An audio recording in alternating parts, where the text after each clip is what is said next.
Welcome to Spiritual Minefield. Today we're going to look at what happens when you choose wealth over God. Stay tuned.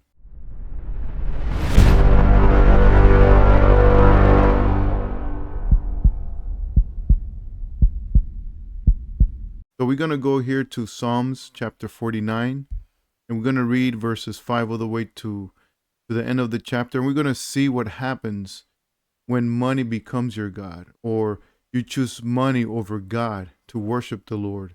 So basically, you live for money, you work for money, but that will be your main focus is money, and your love for the money will be greater than that of God.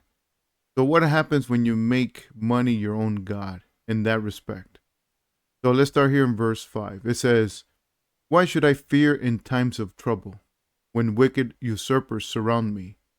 Now, we shouldn't fear those who are rich, those who have a lot of money, even though they have power over us and more money over us. But at the end of the day, we got God on our side. And He is more powerful than anything on earth or in the heavens or under the heavens. So, having God on your side, you shouldn't worry about anything. But let's continue here. And we're going to see what happens when you make money your God. It says here, they trust in their wealth and boast in their riches. No man can possibly redeem his brother, pay his ransom to God. For the redemption of his soul is costly, and never can payment suffice, that he should live on forever and not see decay. So the main thing we see here today, that rich people want to live forever.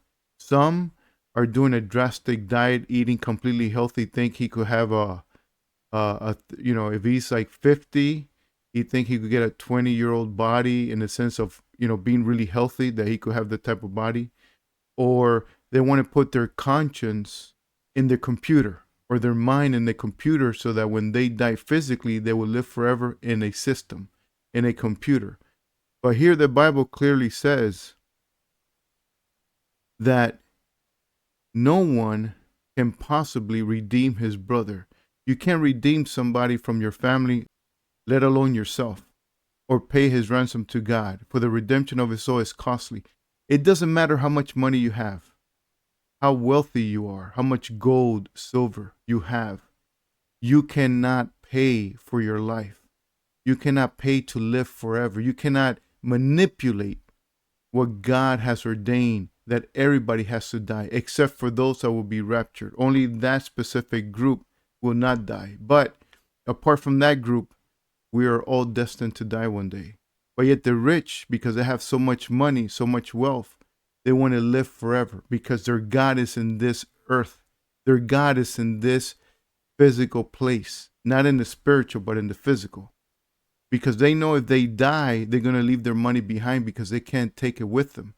So they want to live forever. So they want to somehow do whatever they can to continue to live. But here it says the redemption of his soul is costly. Basically, the only one that could pay for your soul is Jesus Christ. He's the one that paid it completely on the cross. He paid it in full. And the only way you could redeem yourself is through faith in Jesus Christ. But these people want to do it apart from Christ, which is not going to work. I mean, they can't, there's nothing they could do about that. Verse 10, for it is clear that wise men die, and the foolish and the senseless both perish and leave their wealth to others. Their graves are their eternal homes, their dwellings for endless generations, even though their lands were their namesakes. It doesn't matter how much property you have. At the end of the day, you're going to be buried in that property. You're going to be 6 feet under. There's nothing you could do about that. Money cannot stop that. So then their eternal homes will be their grave. Basically, when you die, it is forever. Now, the question is, where do you want to go when you die? Do you want to go where Jesus is at, or do you want to go to a place that's absent of Jesus and is called hell, a place of torment? See, that's the only question one should answer. Where am I going to go when I die? Now, look at verse 12 here. But a man, despite his wealth, cannot endure. He is like the beasts that perish. Again, wealth cannot keep you alive for too long. That's why you got to decide. Because we're here alive in this world, we're only alive for, if we're lucky, 80 years. But the next life that we go to is forever, meaning there is no time in that place. And it's very important to make the right decision. Verse 13, this is a fate of the self-confident and their followers who endorse their sayings. Like sheep, they are destined for Sheol. This is the grave, or also hell. Death will be their shepherd.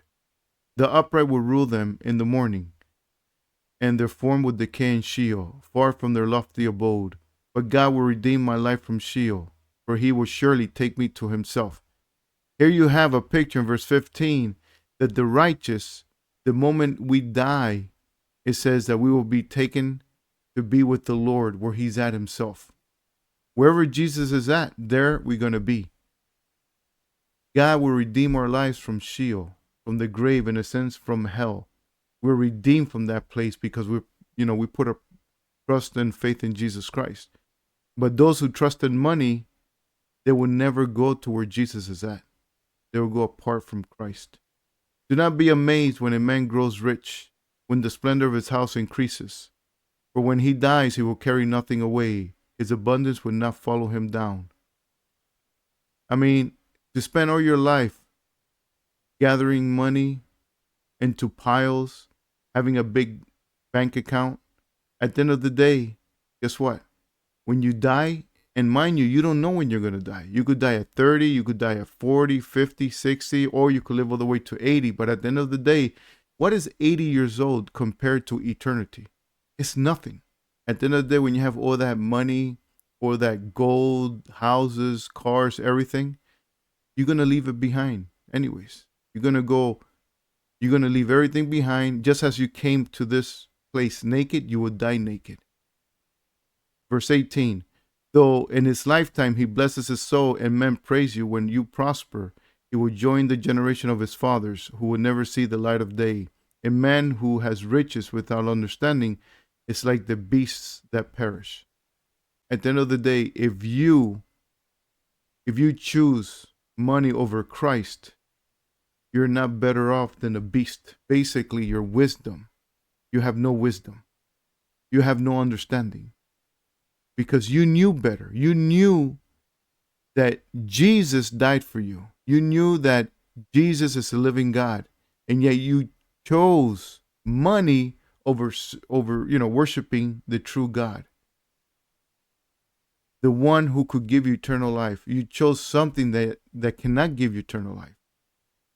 So then, what are you better? I mean, are you better than a beast? Absolutely not. A beast doesn't have wisdom. And your decision and making money your God, or choosing money over Jesus, that puts you in the same category as a beast, being without wisdom. So, is it worth it? Receiving everything that the world has to offer, and yet rejecting Jesus, the source of life, over something that cannot give you eternal life. Remember, you don't know how long you have in this life. Make the right decision and make it now where you have the opportunity, because you don't know when you're going to get it again. Thank you for listening.